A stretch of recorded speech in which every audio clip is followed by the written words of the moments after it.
So today, I hope you read the notification I sent out. But when the Faith Initiative began, we gathered and surveyed community, and the big question was, what in community concerns you? And we got about 100 responses.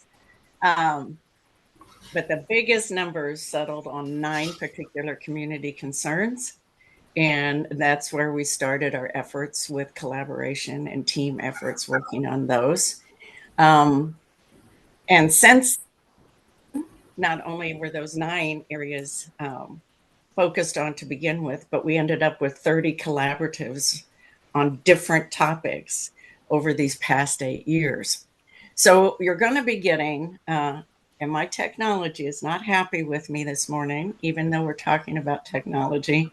So I'm going to be giving you some stats, and they're going to be in rounded numbers because I think we're going to find the stories a little bit in percentages today, and the rounded numbers just make percentages easier for me to figure out. So, but I will write them in chat if you want to write those down. So the first example I've already given, right? I'm going to round it to 10. So we had 10 community concerns at the beginning of the Faith Initiative in 2017. And we have, in the last 8 years, then turned that 10 concerns, and we've moved that into 30 different areas that 30 collaborations where we work together. So I'm going to put that in chat. So think about that, 3 times more than we originally planned. That's probably the simplest number that I'm going to give you today. Okay. So I can't get the PowerPoint to work, Bill. I can't get my documents to work. That's where I am. And that's why, and I tried whiteboard, and Alice saw me checking it out. But the story to that is that technology isn't always working like we'd like it to work. It has definitely worked, and it's helping us as a community. So based on those original community concerns, I then asked the entire group, well, what do we need among us to be able to work together? And 9 out of 10 said technology. But we had to kind of talk to people to find out what they meant by technology. And what it really came down to was communications. Is there some way that we can communicate with each other? We don't even know what the church across the street is doing or who they are. We don't know what each other is doing. How can we connect?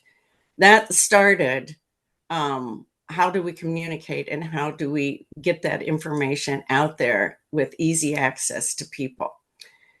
So, and today is a review of how far we've come. So we started, I think, at the most obvious place of collecting directories in 2017.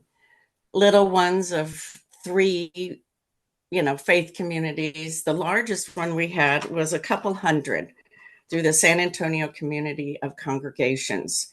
So there was about, I'm rounding up because I think it was 200 and some. I'm going to round up to 300. We had about 300 in a directory, congregations that were listed, addresses, leads, phone numbers, etc. And we continue every year to clean this list. It was guesstimated at the time that there were about 1,400 congregations within our city, places where people of faith gathered together and prayed and worked together. So we guessed about 1,400. Today, we're guesstimating still, because a lot happened during COVID, but we're guesstimating by cleaning out things in sacred.org that there are about 1,100 congregations. One effort that would take this above and beyond is if we had one of those Google cars that drives around and does, films every street. But if we had a whole group of volunteers who were driving around finding every congregation they possibly could. We have not done that yet. We've done it by calling and Googling and hard work. In fact, we just finished a go round of cleaning that, and we can all find that now. So I'm going to ask Bill to help me with this back and forth with SACRD. So we've got about 1,100-ish, whether they're all in SACRD or not, but we think that's our best number. And Bill, if you're able, screen is open, but if you could take us to the landing page of sacred.org. Yeah, And people. I will. I can't share right now, but I will as soon as you can turn that on. Oh, I thought I did that already. Sorry.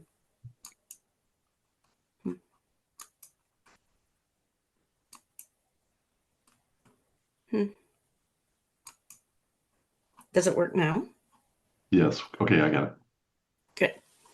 So for everybody's information here, if you look at the very top of the landing page, those smaller words where it says Espanol, you'll also see community. So Bill, if you will hover there, and if you look at places, so he's going to click down there. So all those that we have researched over 8 years, those are all now available on sacred.org. So you can go in by zip code, which he's got 250 there, and he's clicked on faith. Used to, these were all in like a paper document, right? That we copied.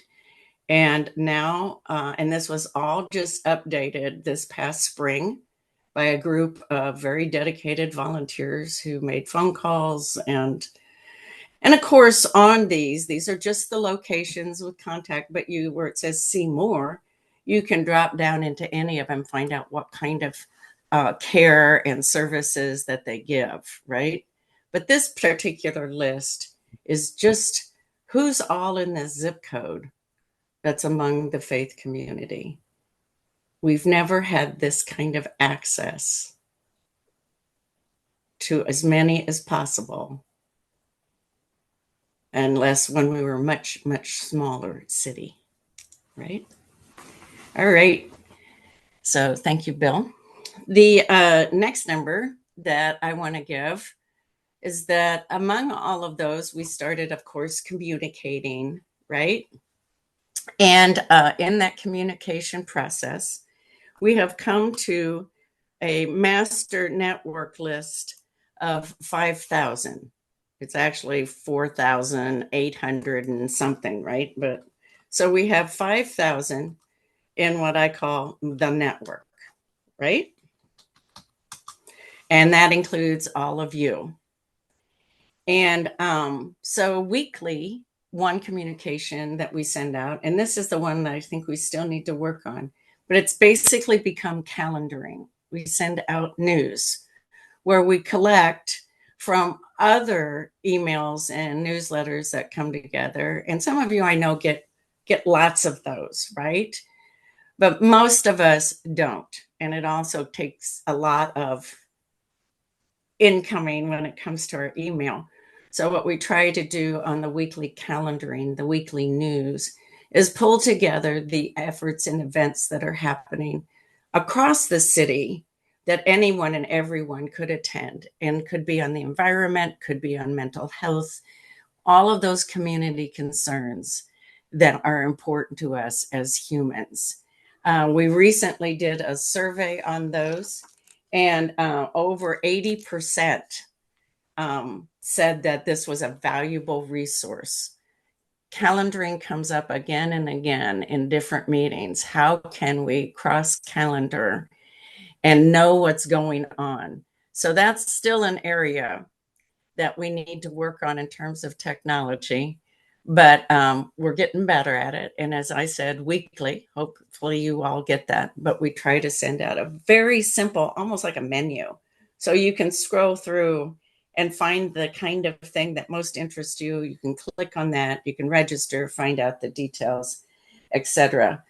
That same survey showed us that 70% utilize that weekly as awareness and education to learn about other things. About 50% use it for their own personal individual use. A much lower percentage, at about 30%, utilize it to let their community know. What I think that tells us as leaders is that we need to be taking the information we get and pushing it out into community more. This work is about informing as many people as possible.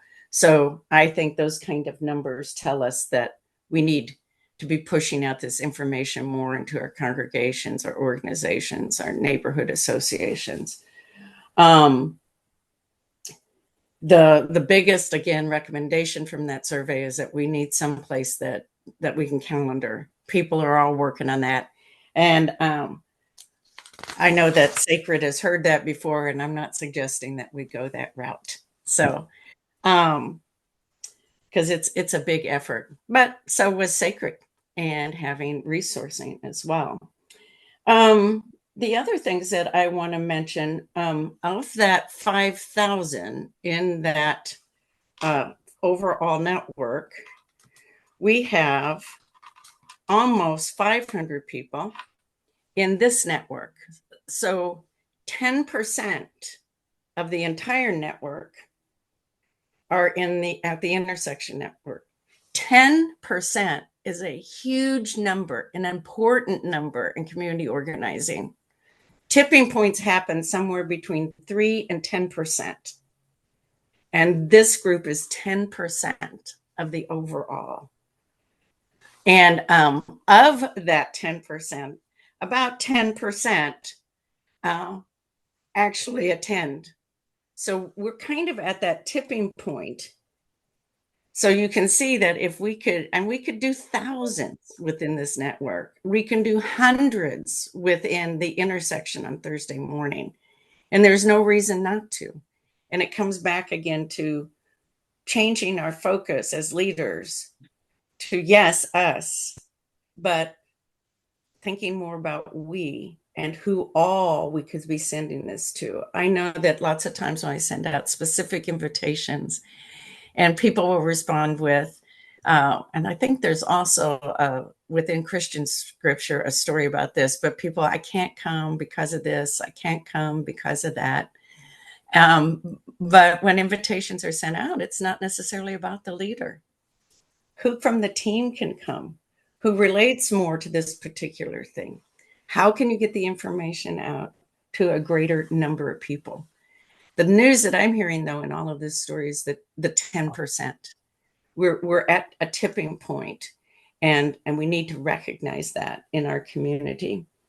Even at the intersection, I went through and I did some counting, because you can do that on the recordings. And the recordings of At the Intersection have been viewed 400 times, utilized 400 places, other than on Thursday morning. So those of us on this screen, or somebody from somewhere else, or somebody who's missing, right? 400 times. These have been utilized in other ways to remember or to show somebody else. The biggest ones that have been viewed, though, our new mayor was one of the big numbers in those viewings last week.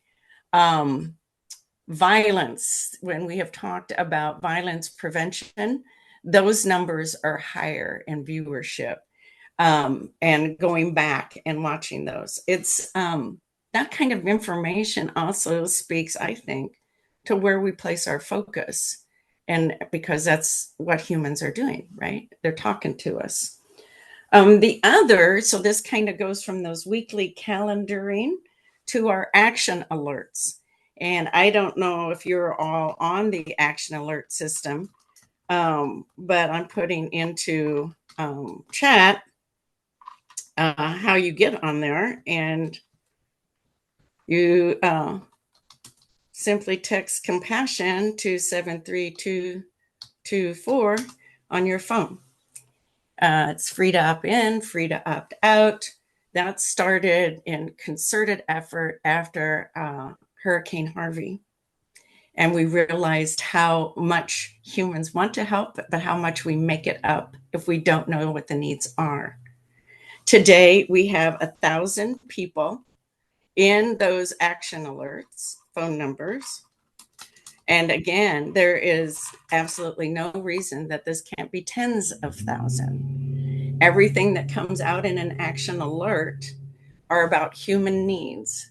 So we need water for people. And we were able to overnight through this action alert come up with 500 volunteers during Snowvid to deliver water throughout the city. That's the impact that we can have. And so those are all the kind of communications that kind of flow through my office. We also have urgent action alerts. We try to practice them once a month with things that we normally lead. I think the last one was on box fans, because we do have people who do die in our city from heat in the summer. And so there's always a box fan drive, and we did that recently. But we also have urgent ones. So like when there's flooding or a hurricane where we need things maybe even within an hour or overnight, or we need volunteers to actually help. So those also come out.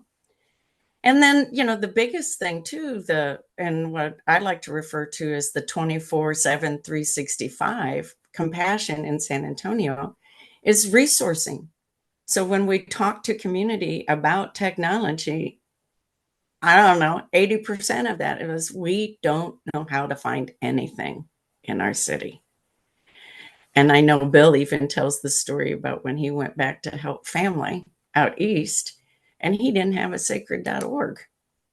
So I'm going to lob this to Bill, and he's going to give us not just kind of an update on sacred, but the new things that are happening and the deeper portions that are there. So Bill?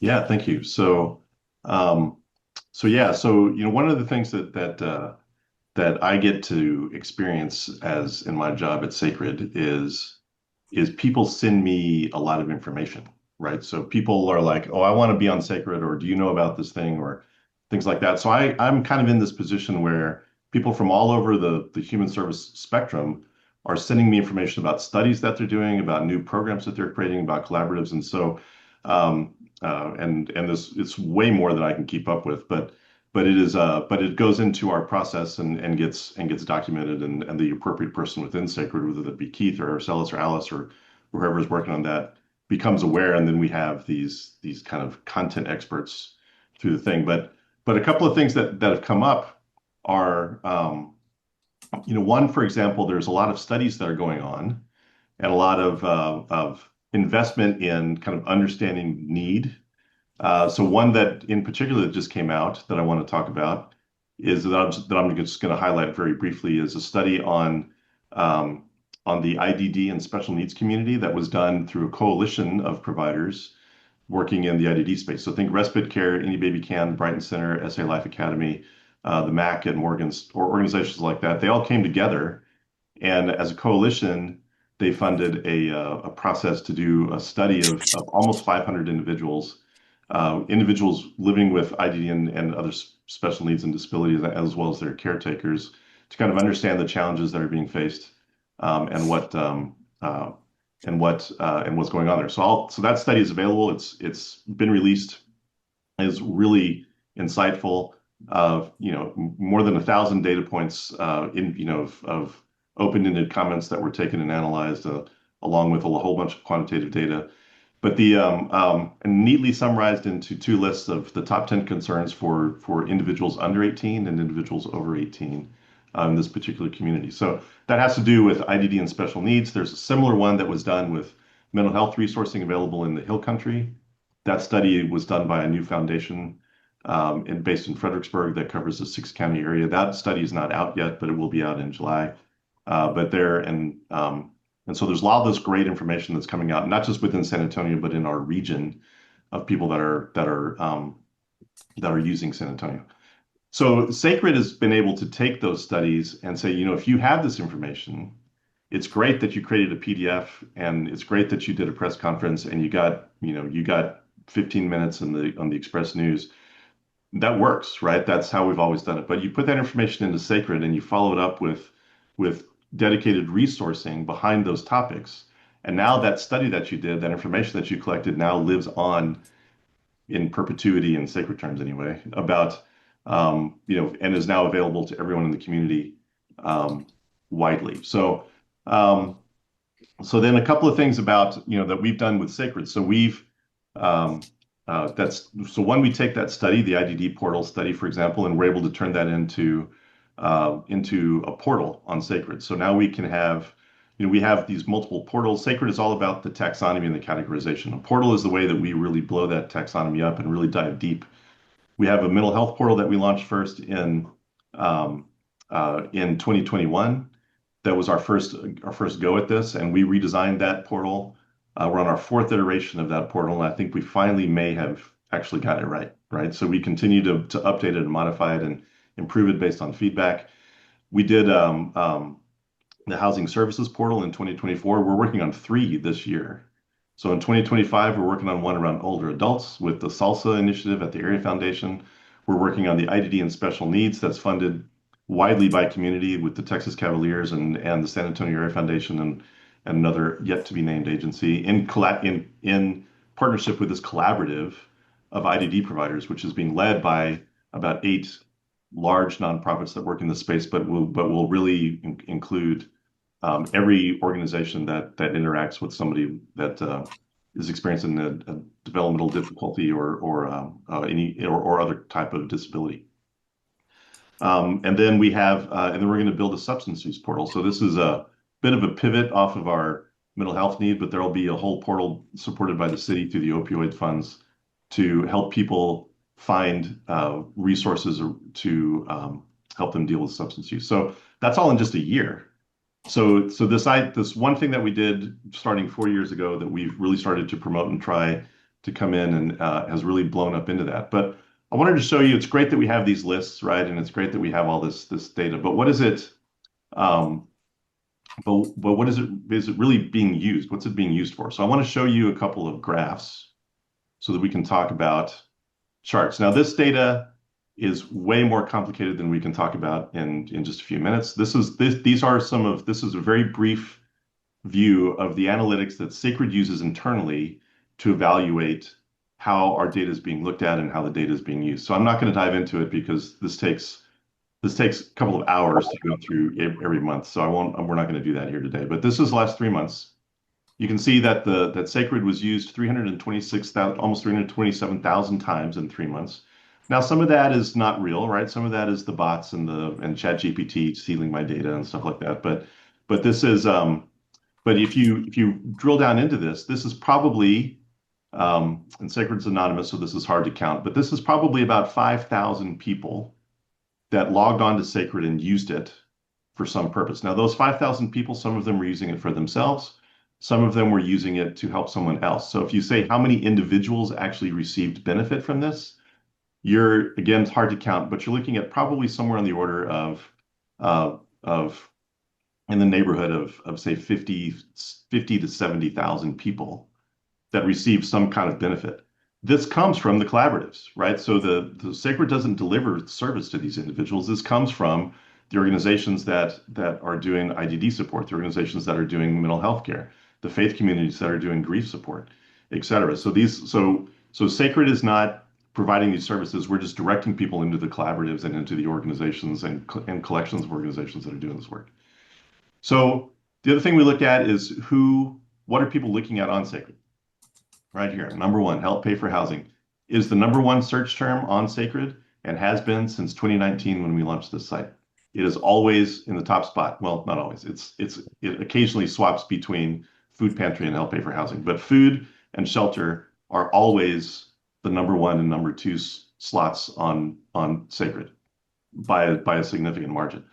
But we also talk about what we call the long tail, right? So if you look at a graph, right, there would be the SACRD, help pay for housing way up here at the top, and then it goes down, in this fast elliptical pattern. And so you say, well, we're just going to focus on the top 5, right? Well, that's not a bad idea, but look down here at the bottom. This is in 3 months, 472 people were looking for a bus pass. That is not a small number, right? So even though this is not in the top 5, not even close to the top 5, 472 people are looking for a bus pass. Here's 403 people are looking for help with maintaining their pet. 368 people were looking for grief support. And look at this. 17 of those were in Spanish, right? So Spanish is not huge across our site. It runs about 4% across, but look, in some places it's really large. So here, 18% of the people looking for temporary shelter looked for it in Spanish, right? About a 5 times higher value than people using SACRD in general. 346 people looked for a place to take a shower. So when we talk about community need, food and shelter, of course, always come out on top, but this long tail of need is out there. And smaller organizations like the collaboratives, they're the ones that are addressing this. So we look at this all the time. It's also worth noting that right here in the number 3 agency on SACRD is a faith-based community, the St. Vincent de Paul. They're always in the top 3, top 5 or so. The faith communities are a little bit hidden in here because they don't get individually, one individual faith community doesn't always get a lot of views. But if you look at them as a whole, the faith communities are representing probably 30% of the traffic and the views of what's going on SACRD. So even though they don't show up at the top, it's that long tail, right? This is where the work's getting done. Sure, the top is 30, 40, 50% of the need, but the other 50% is still out there and is still needing to be done, and it's being done by these small organizations and small communities. So the last thing I want to show is where does all this stuff come from? So this is what we call refers, right? So this is how do people find SACRD? Okay, so Google is obviously the number 1 place, but look at all these others. The city is up there. This is the county. This is NAMI. This is close to home. This is Reddit. This is just individuals. Reddit, Facebook. These are just individuals that are talking about SACRD to their friends, etc. So not only is the need and the things that people are looking for widely spread, but also how people find SACRD and get here is also widely spread. The majority of our traffic comes from general internet searches, right? But you get into the long tail, and we get significantly high percentages of people coming to the site that are coming from small organizations, small collaboratives that are doing that work. So SACRD is not, we're just in a position to collate, right? We just collate and collect and redistribute, right? So, but we don't do any work on our own. It's all just amplification and shining the spotlight on what is being done through all these other collaborators and agencies. And that work was happening before SACRD came along. I'm not going to say that we invented this work, but what we were able to do was to give those tools so that those collaborations and those individuals and small organizations that were trying to work together have been amplified and have really expanded and significantly improved their content. It was great, Bill. Can you go back to the landing page? I can. On screen. And we're going to go back to that community space at the very top. This is public information, this little community space at the top, but it's not like one of the other portals. So you kind of got to know what that is. You can stumble upon it and anybody can use it, right? So where it says at the intersection, you would click there and you're going to get the recordings. And people are always asking, where do we find those? Well, there they are, right? But we can go there again. I want to show you people. This is a newer section. So short of going to and finding the places or finding the resources, if you have a question and you're trying to connect, right? We have this people page. So if you're, for example, right there at advocacy, if you're wanting to just get connected with advocacy work that might be around guns or immigration, you can click on and Adiba will help you explore and find that. And that's true of all of those. But you can also look into the next section at what platforms we are trying to use as a community to help us work together better. And so we are working at calendaring and using Team Up. And I've already have done the action alert, that immediate resourcing. And of course, SACRD is there 24/7, 365. But we're also using Just Serve, which is a national platform put together by the Church of Jesus Christ of the Latter-day Saints. And so you can post things there where you need volunteers, or if you're wanting to volunteer, you can go there and find that out. But then when we get more specific into those community concerns, which is the longest batch, that is alphabetically organized to hopefully help people find what they're looking for. But some of it's research, but most of it is the collaborative work. So there's the Festival of Faiths, for example, that's coming up in September. That's an event. But if you have questions about homeless and homeless hubs, you can talk to Kathy and she can get you connected into the collaborative efforts and mental health. And, I think you can figure this out, right? So you, of course, can always connect with me or, ask the question. But here's a list that can take you more directly to people who are doing the work in an area that you're looking for. So we've come a long way, I think, in these 8 years, listening to community, that the number one need has been communications. Gandhi also talked about how you don't have a community unless you have forms of communication.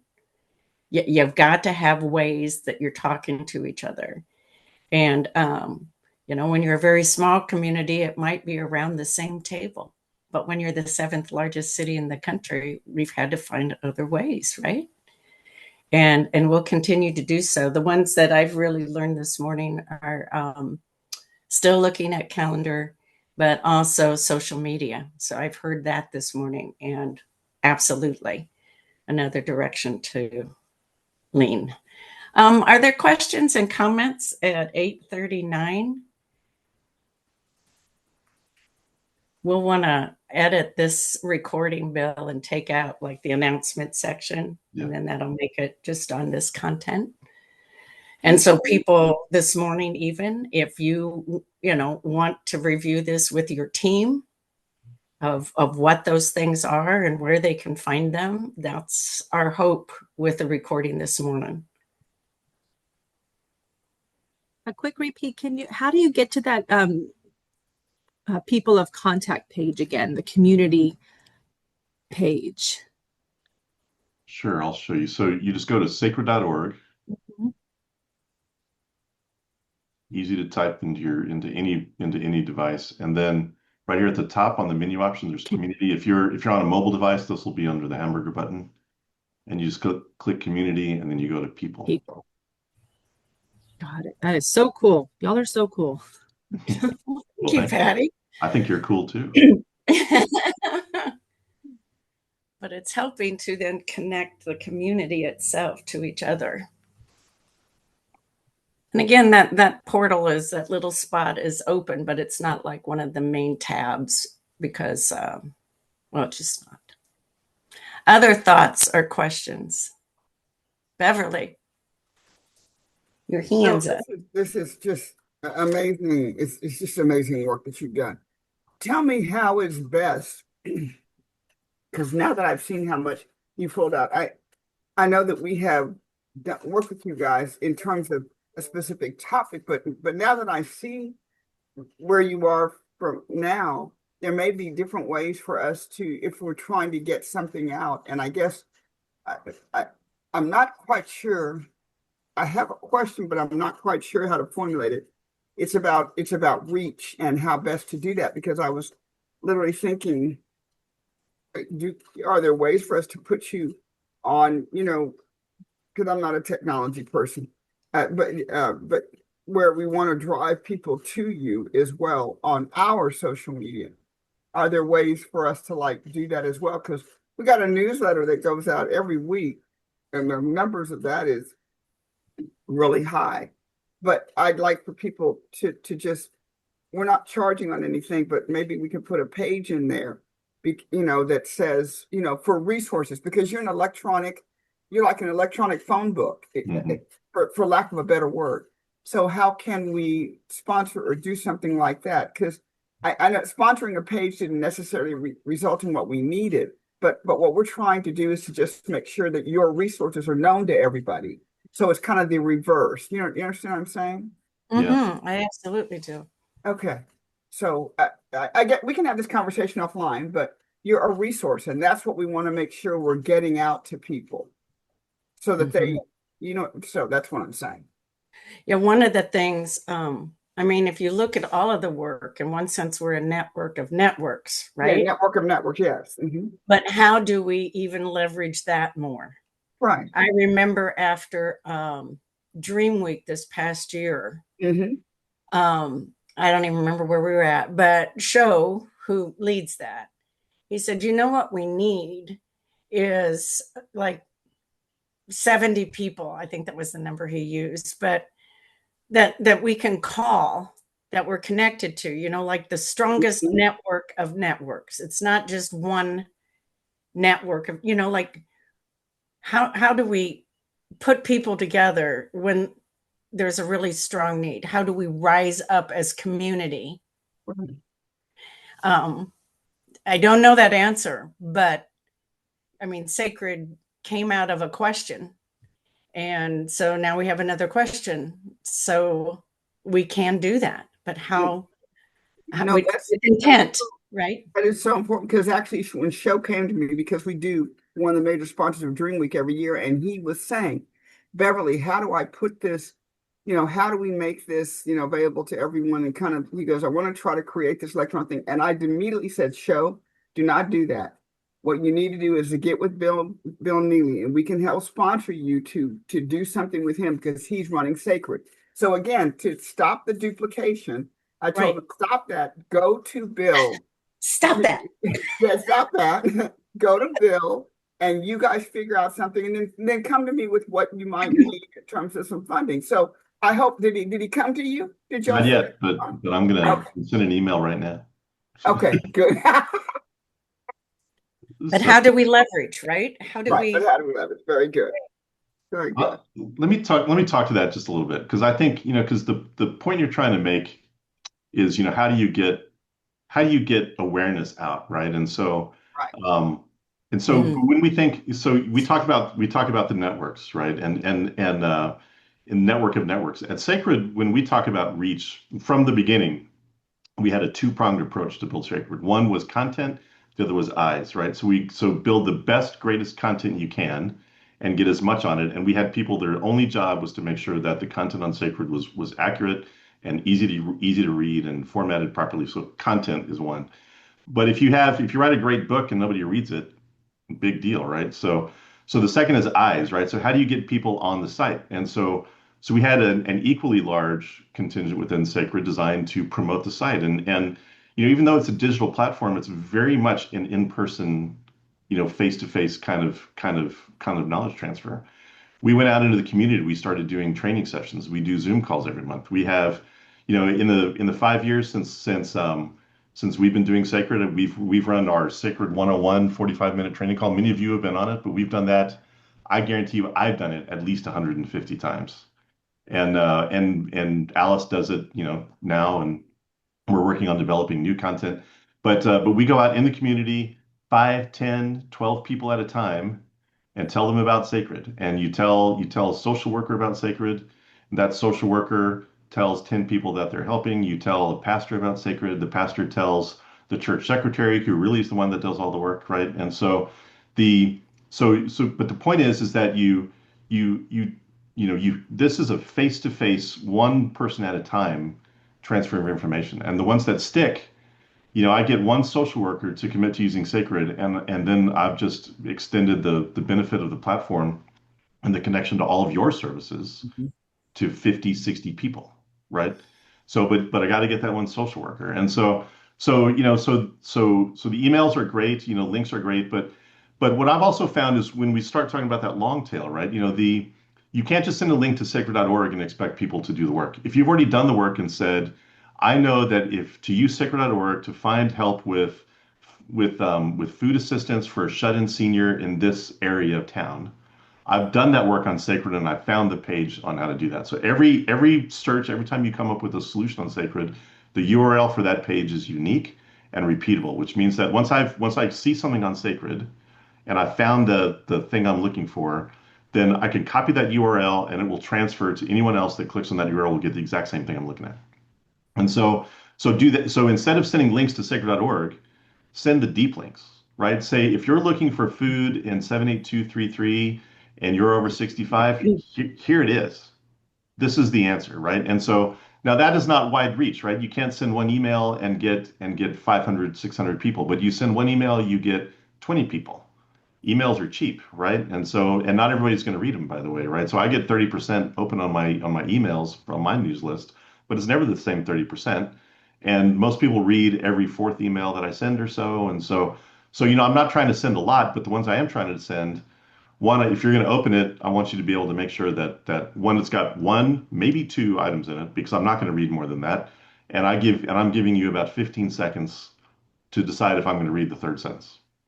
And if I don't catch you right off the top, then I'm gone. Even though I opened it, I didn't do anything with it, right? So really short, targeted messages into a small network, right? And so if you can get into that network of trust, the Southside older adult food community, that's a network of trust, right? There's a group of people that are very influential in that. Get them to know about your stuff, and then they'll do that. Now, sometimes that group will talk to the East Side community of, families that need food. That's another network of trust, right? And so you can't reach out to all of them at once. You have to reach out to them one at a time individually with very specifically targeted data. And so that's one of the reasons that Sacred was built that way, so that you could do what we call the deep links into Sacred, rather than just go to sacred.org and figure it out. I already figured it out. Here's the solution. Just go here. So I hope that Amazing. helps. David. Yes, thank you. You know what? To piggyback off of what Bill just said, I mean, I know from a WeBridge perspective, what we're looking to do in the 10 zip codes that we service on our webpage and on our socials, we haven't gone live yet, but what we're looking to do is to create those deep links. So when our constituents and our clients are asking for childcare, food pantries, or whatever it is, they're able to go ahead and click on and just look on the link and say, hey, it gives the 10 zip codes. And then they're able to click on their zip code and it'll redirect them back across over to the Sacred site for those deep links. What that does is it creates that one-stop resource, and what Ms. Beverly was talking about with regards to just having that one truth information source to have all of the people that are on this interfaith or the intersection to be in a position to become a trusted partner of Sacred. That's what we're looking to do.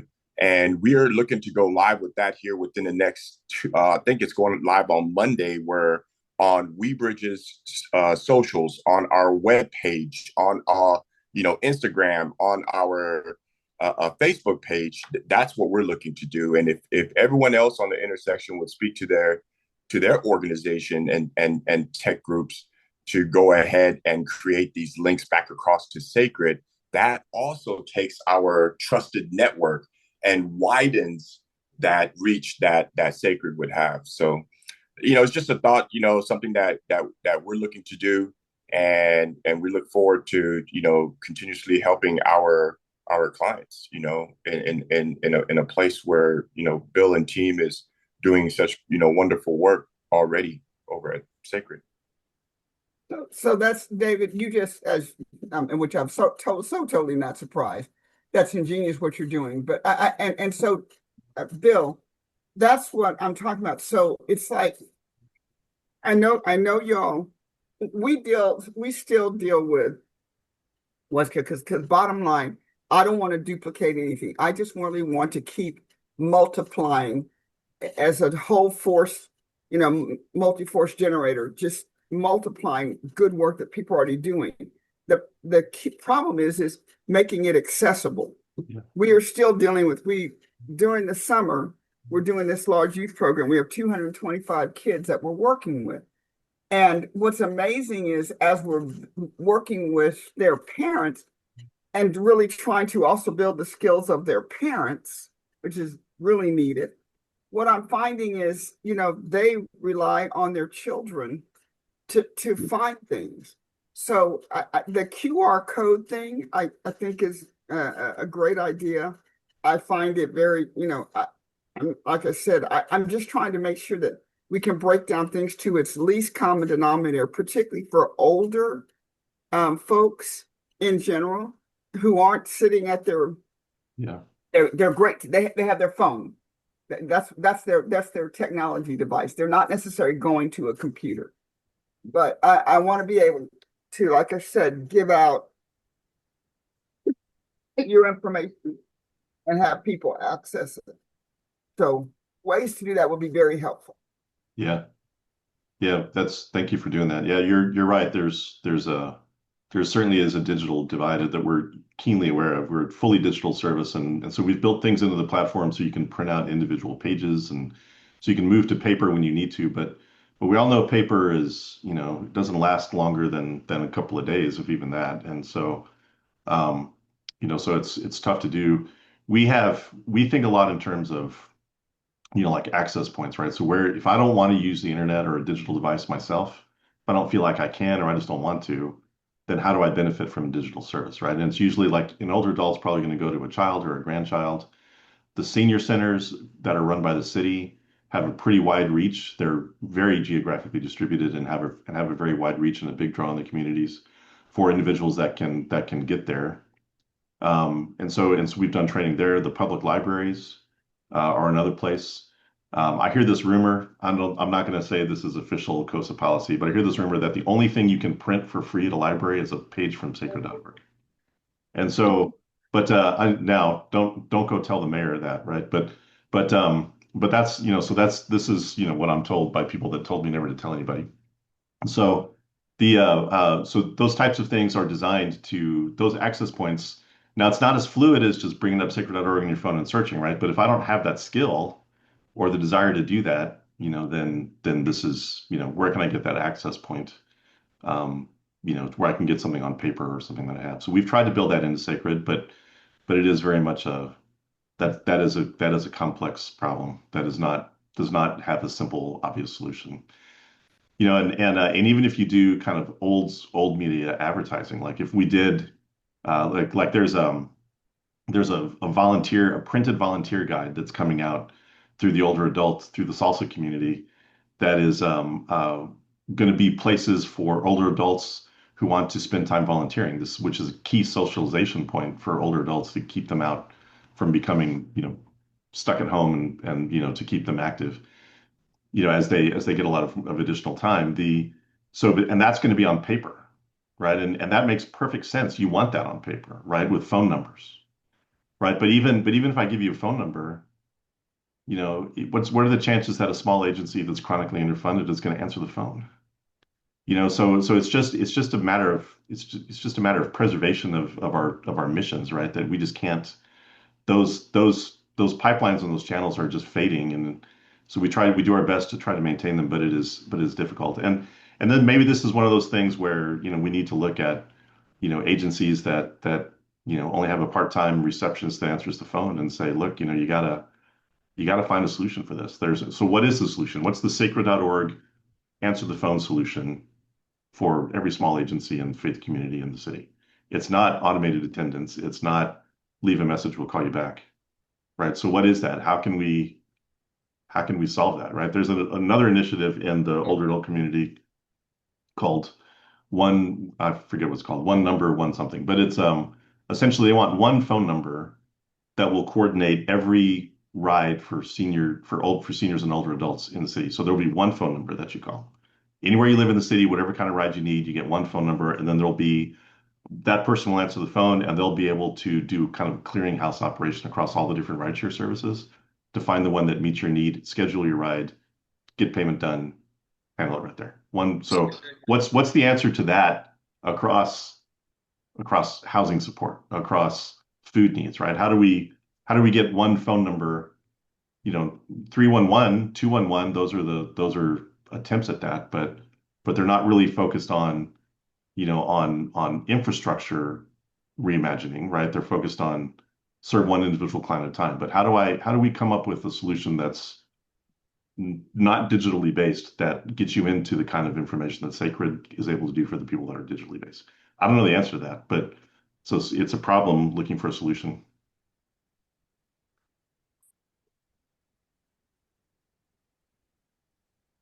So it's 8:57 and I need to sign off.